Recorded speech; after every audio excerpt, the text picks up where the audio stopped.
ఒకడు ప్రకాశిస్తున్నాడంటే ఏడిచేవాళ్ళు చాలా మంది ఉంటారు లోకంలో. కాబట్టి కాళిదాసు గారికి భోజరాజు గారి దగ్గర ప్రాపకం ఎక్కువైపోతోంది. భోజరాజు గారి దగ్గర కాళిదాసు గారిని ఎలా పాడు చేయాలి? నేను ఆయన దగ్గరికి వెళ్ళి అన్నారు, మీకు తెలియని విషయం కాదు, ఆయన సానివాడలకు తిరుగుతూ ఉంటాడు. ఇప్పుడు కొత్తగా చేపలు కూడా తింటున్నాడు మహాప్రభు. అంటే ఈ మాట చెప్పగానే ఒకటి భోజరాజుకి తెలుసు, కాబట్టి చేపలు కూడా తింటున్నాడు బ్రాహ్మణుడయ్యుండి అంటే శిక్ష వేస్తాడనుకుని చెప్పారు. భోజరాజు నవ్వి అన్నారు, ఈ మాట చేపలు కొనుక్కెడుతుండగా కాళిదాసును పట్టుకుని తీసుకురండి, శిక్షేస్తాను. అక్కడ లేరు కాళిదాసు గారు, కానీ ఆయన అన్ని తెలుసుకోగలడు కాళికాదేవి అనుగ్రహంతో. తన మీద మిగిలిన కవులు చాడీలు చెప్పిన విషయం తెలుసుకుని మర్నాడు ఉదయమే అలా వెళ్లి శాకాహారం అమ్మే కొట్టులోకి వెళ్లకుండా మాంసాహారం అమ్మే కొట్టు దగ్గరికి వెళ్లి పెద్ద పెద్ద చేపల నాలుగు కొనుక్కుని నీళ్లు కారుతున్న చేపల్ని చంకలో పెట్టుకుని వెళ్ళిపోతున్నారు రోడ్డు మీద. ఆ చేపల తోకలు ఇలా ఆడిస్తున్నాయి, నీళ్లు కారుతున్నాయి. ఆయన్ని పట్టుకుని ఈ మిగిలిన కవులు భోజరాజు గారి యొక్క సమక్షానికి తీసుకెళ్లారు. మహాప్రభో తప్పు చేస్తుండగా పట్టరమన్నారు, చేపలు పట్టుకెడుతుండగా తీసుకొచ్చాం. అదిగో చంకలో చేపలు. తెలియని వాడిలా భోజరాజు అన్నారు,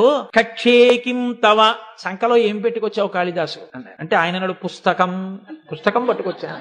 ఓహో, పుస్తకం పట్టుకొచ్చావా? కిముదకం, అందులోంచి నీళ్లు కారుతున్నాయే ఏమిటి అన్నారు. కావ్యార్థసారోదకం, అది ఆ పుస్తకం మహాకావ్య, కావ్యం యొక్క సారం అలా కారుతోందన్నారు. ఓహో, అంత గొప్పదే. గంధం కిం, మంచి వాసన కూడా వస్తుంది.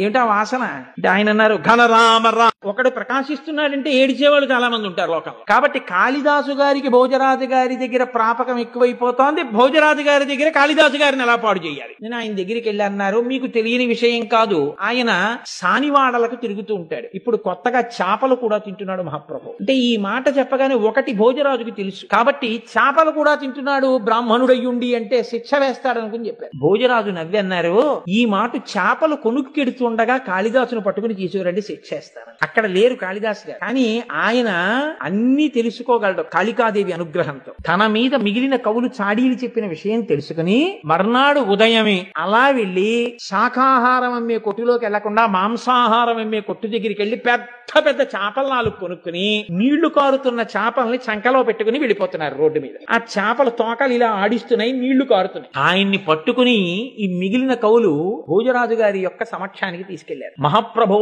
తప్పు చేస్తుండగా పట్టరమన్నారు, చేపలు పట్టుకెడుతుండగా తీసుకొచ్చాం. అదిగో చంకలో చేపలు. తెలియని వాడిలా భోజరాజు అన్నారు, కక్షేకిం తవ, చంకలో ఏం పెట్టుకొచ్చావు కాళిదాసు అన్నారు. అంటే ఆయన అన్నాడు, పుస్తకం. పుస్తకం పట్టుకొచ్చా. ఓహో, పుస్తకం పట్టుకొచ్చావా? కిముదకం, అందులోంచి నీళ్లు కారుతున్నాయే ఏమిటి అన్నారు. కావ్యార్థసారోదకం, అది ఆ పుస్తకం మహాకావ్య, కావ్యం యొక్క సారం అలా కారుతోందన్నారు. ఓహో, అంత గొప్పదే. గంధం కిం, మంచి వాసన కూడా వస్తుంది.